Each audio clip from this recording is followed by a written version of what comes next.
Bà,ខ្ញុំបាទសូមគោរពជម្រាបសួរដល់ពុកម៉ែបងប្អូនលោកយាយលោកតានិងប្រិយមិត្តទាំងអស់ថ្ងៃនេះផងដែរខ្ញុំបាទមានអត្ថបទព័ត៌មានមួយដែលមានចំណងជើងថាជីវិតជួបបញ្ហាផ្ទួនកែវសុបញ្ញាងាកទៅយកព្រះធម៌ជាទីពឹងសមាធិតាំងចិត្តស្ងប់ថ្វាយចិត្តនឹងព្រះធម៌បញ្ជូនកុសលដល់កូនស្រី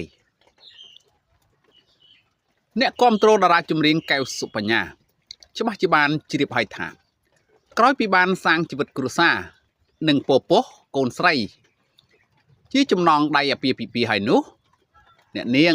ក៏បានផ្អាកពីការងារសិល្បៈអស់រយៈពេលប្រមាណជាង1ឆ្នាំព្រមទាំងបានសម្រាលកូនកាលពីអំឡុងខែសីហាឆ្នាំ2025កន្លងទៅយ៉ាងណាក៏ដោយក្រោយបានឃើញមុខកូនស្រីបណ្ដូលចិត្តបានប្រមាណជា4ខែអ្នកនាងកែវសុបញ្ញា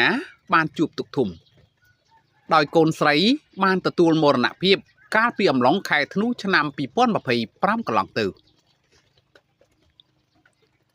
ស្របពេលនៃការបាត់បង់កូនស្រីជាទីស្រឡាញ់អ្នកគ្រប់គ្រងក៏បានឃើញអ្នកនាងតែងតែបង្ហោះសារបង្ហាញពីជីវិតគូ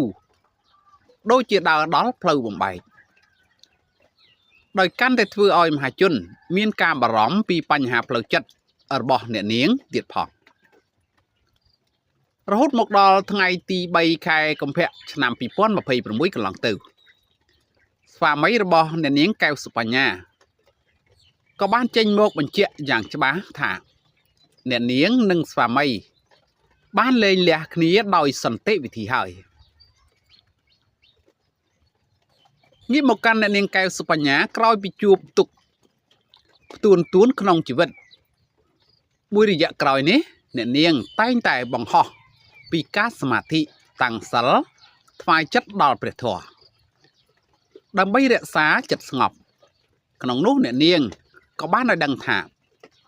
មូលហេតុនៃការជ្រើសរើសយកការសមាធិនេះក៏ព្រោះតែដើម្បីរងាប់ចិត្តក្រោយការបាត់បង់កូនស្រីជាទីស្រឡាញ់របស់ខ្លួន